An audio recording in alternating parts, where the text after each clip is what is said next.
Hey everyone, it's Paul. Last week, I talked about my early struggles with answering my calling, how I resisted call after call to work at the margins, pulling back every time and choosing the safer road. Just like most people, I was worried about money, appearances, and security. I needed to work. That's a reality for most of us, and volunteering came and went as time allowed. If this sounds familiar, it's because the research shows us we're not alone in this struggle. And today, I want to share what happens when we finally stop fighting what our souls are asking of us. Like 30% of people, my reasons for not volunteering boiled down to changing circumstances, stress, and lack of time. We're all under more pressure these days. Political and economic chaos leaves many of us fearing for our futures, and that leaves too little energy for helping others. But what the research around volunteering rarely captures is the spiritual cost of this cycle. When we feel a moral obligation but can't fulfill it, we experience what researchers call moral stress. And that can actually impair our moral reasoning. The anxiety about not doing enough can paralyze us. We get stuck in a cycle of guilt and avoidance. In 2013, my ex got a job in San Francisco.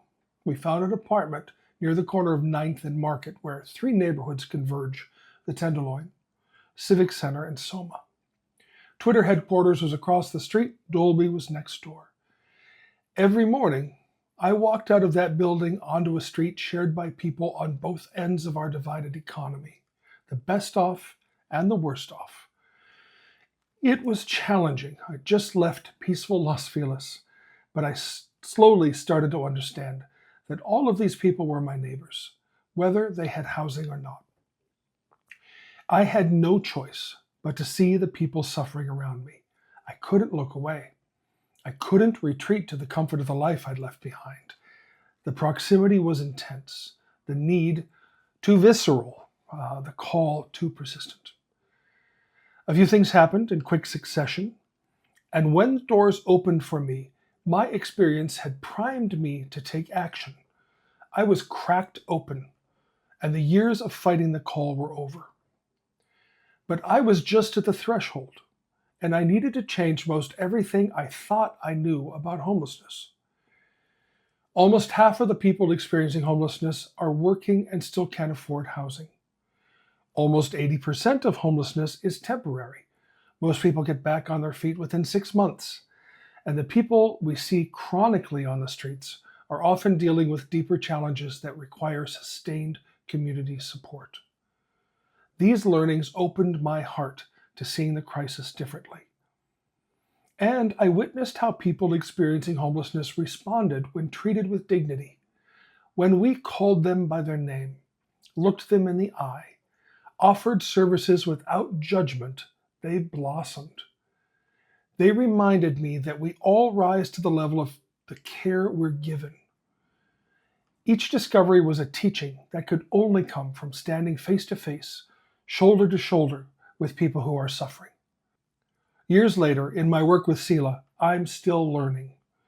Our 600 volunteers gather weekly to serve meals, provide services, and create community with our unhoused neighbors.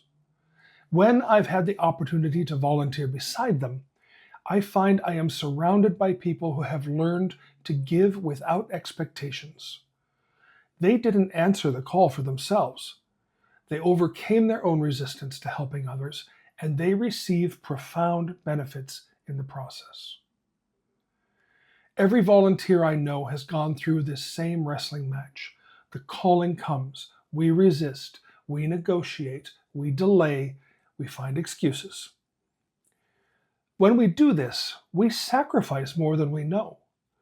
When we refuse to act to end the suffering around us, we shut off our empathy.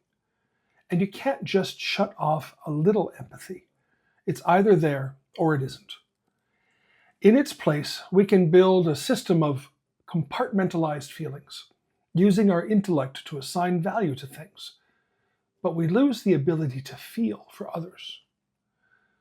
That's when we use concepts like pity and charity to separate ourselves from our feelings, stripping them of their ability to change us, to shape us, and to help us grow. Thankfully, there is another, more powerful approach that can change your life, and it only requires you to set aside what you think you know.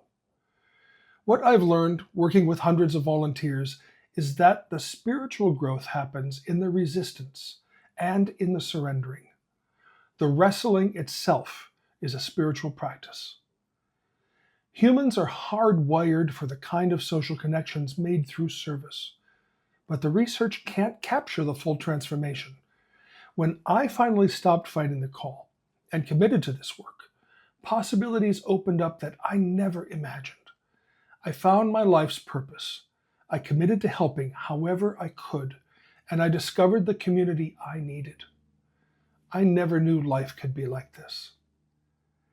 When you stop fighting the call, you move from transaction to relationship, from helping them to healing us. You discover that witnessing suffering doesn't break you, it breaks you open. And in that opening, authentic transformation becomes possible. The people I thought I was helping became my teachers. The communities I thought needed fixing became the places I found healing. The service I thought was depleting me became the source of my greatest energy. Last week, I wrote about hope as practice, drawing from Krista Tippett's wisdom about muscular hope, hope that faces reality and refuses to accept that things have to be the way they are. This week, I want to add this. Action completes the spiritual circle. Hope without action is abstract. Action without hope is hollow.